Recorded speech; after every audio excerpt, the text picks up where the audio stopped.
प्रजापति की पुत्री थी अदिति। 13 कन्याओं का विवाह कश्यप ऋषि के साथ हुआ था। कश्यप और अदिति के पुत्र हुए भगवान विवस्वान, सूर्यदेव। इनके पुत्र हुए मनु, जिनका नाम हुआ वैवस्वत मनु। जो ये मनवंतर चल रहा है, इस मनवंतर की कथा है। इस मनवंतर का ये 28वां कलयुग चल रहा है। 27 बार चारों युग बीत गए और 28 बार सतयुग त्रेता द्वापर बीत गए। कलयुग चल रहा है।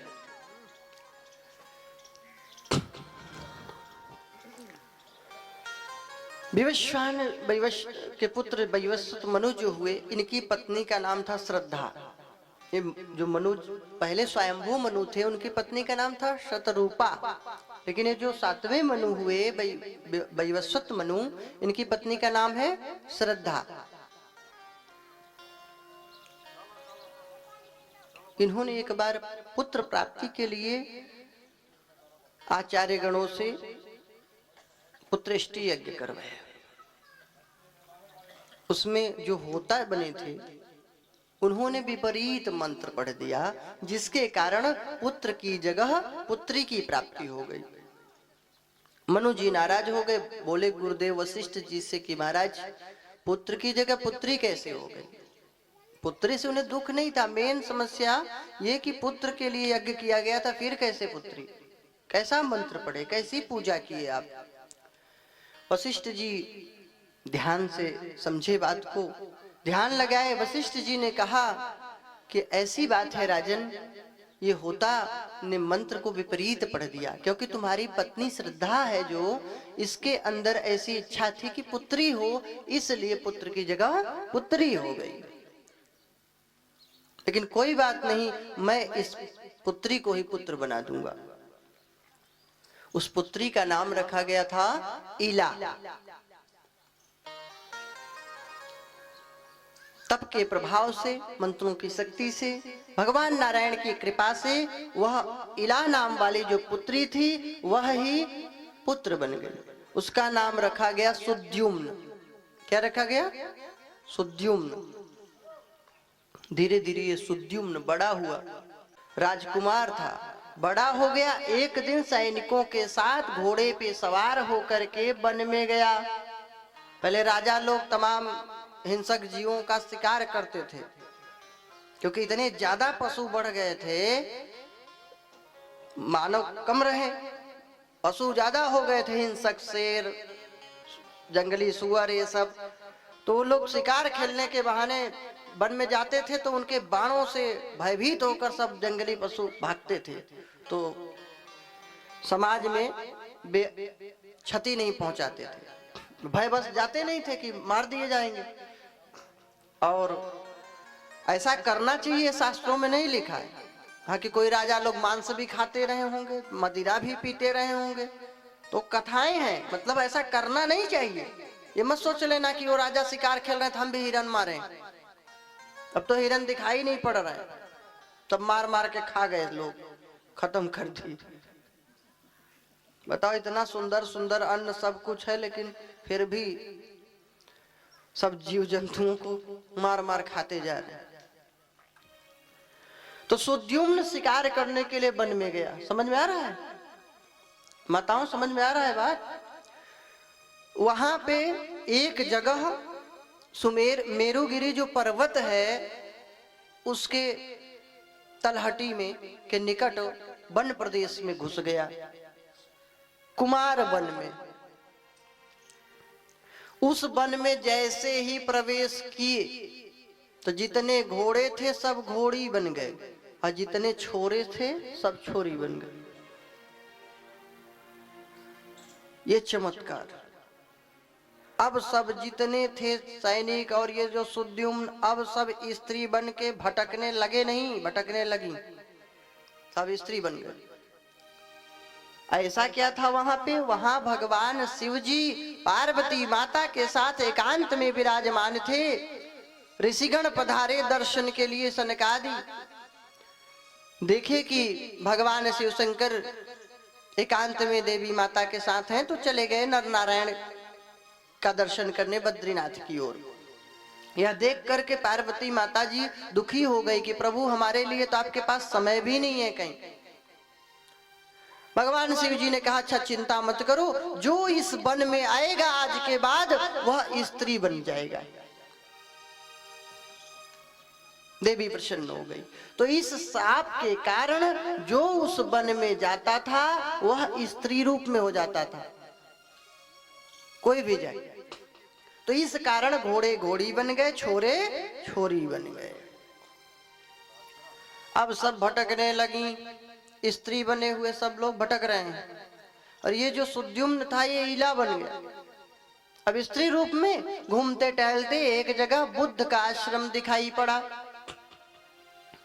ये बुद्ध कौन थे? ये चंद्रमा के पुत्र थे।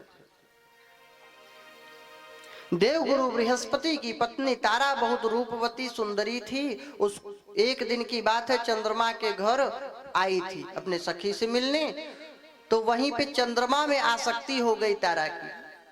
तारा का भी उनके प्रति अनुराग हो गया, चंद्रमा का भी प्रीति बढ़ गया। तो वहीं पे ठहर गई। देवगुरु बृहस्पति जी लेने के आए, नहीं दिया चंद्रदेव ने। बहुत युद्ध इत्यादि का भी कार्य किए। देवासुर संग्राम की तरफ, एक तरफ देवगुरु बृहस्पति की तरफ से लोग हो गए, एक तरफ चंद्रदेव की तरफ से शुक्राचार्य भी इनका सहयोग करने लगे। ब्रह्मा जी आके सब युद्ध शांत कराए, बोले तारा को दे दो। तो तारा को चंद्रदेव ने दिया था, लेकिन उस समय तारा गर्भवती हो चुकी थी। बाद में पूछा गया ये पुत्र किसका है? तो उसने सकुचाते हुए ब्रह्मा जी से बताया ये पुत्र चंद्रमा का है। तब उस पुत्र को दे दिया गया चंद्रमा को। वही बुद्ध कहलाया। जो 9 ग्रह है ना, कौन कौन 9 ग्रह में है? सूर्य, चंद्र, मंगल, बुध, गुरु अर्थात बृहस्पति, शुक्र, शनि, राहु और केतु, ये 9 ग्रह हैं। तो उन 9 ग्रहों में से एक ग्रह बुध भी है। बुध किसके पुत्र थे? चंद्रमा के।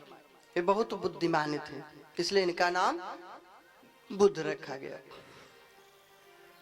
तो इन्हीं के आश्रम की ओर पहुंच गई ये इला। बुद्ध और इला में विवाह हो गया, गांधर्व विवाह, अंगूठी इत्यादि पहना के विवाह हो गया। और बुद्ध के द्वारा ये इला गर्भवती हो गई, तो इसको पुत्र हुआ पुरुरवा नाम वाला। यहीं से चंद्रवंश प्रकट हुआ, यहीं से चंद्रवंश चला है। फिर बाद में पुरुरवा का विवाह उर्वशी से हुआ था। उर्वशी से फिर आयु, सुतायु, सत्यायु, रय, विजय और जय, ये 6 पुत्र हुए। फिर आयु से नहुस, छत्रवृद्ध, रजिरंभ और अनेना हुए। फिर नहुस के 6 पुत्र हुए, यति, ययाति, संयाति, आयति, वियति और कृति। फिर ययाति का विवाह देवगुरु शुक्राचार्य जी की पुत्री देवयानी से हुआ था। देवयानी ब्राह्मणी थी और एक विश्वपर्वा की पुत्री शर्मिष्ठा थी, उसको भी दासी के रूप में वो ले गई थी देवयानी।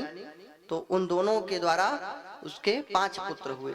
देवयानी के हुए यदु, तुर्वसु, और शर्मिष्ठा के पुत्र हुए अनु, द्रुह्यु और पुरु, जिससे मगध देश के राजा और कुरु वंश में पांचाल देश के राजा और यदु वंश सब ये सब हुए।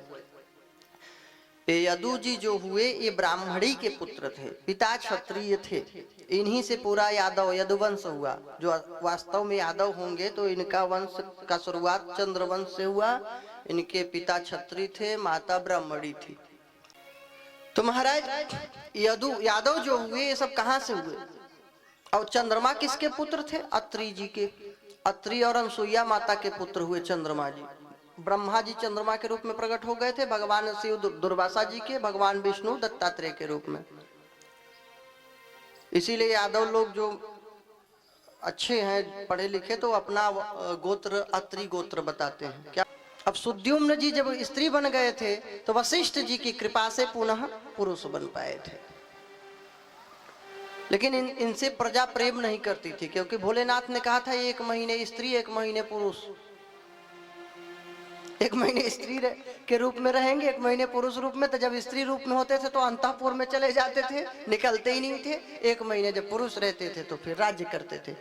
तो इसलिए मनोज जी महाराज पुनः संतान उत्पन्न किए। 10 पुत्र हुए। कितने पुत्र हुए? 10। इक्ष्वाकु, नृग, सरयाति, दिष्ट, धृष्ट, करुष, नरिष्यंत, प्रसद्र, नभग, इसमें विष्णु पुराण नाभाग नाम दिया गया है, और प्रांशु। ये 10 पुत्र हुए। इनकी वंश परंपरा को बताया गया है।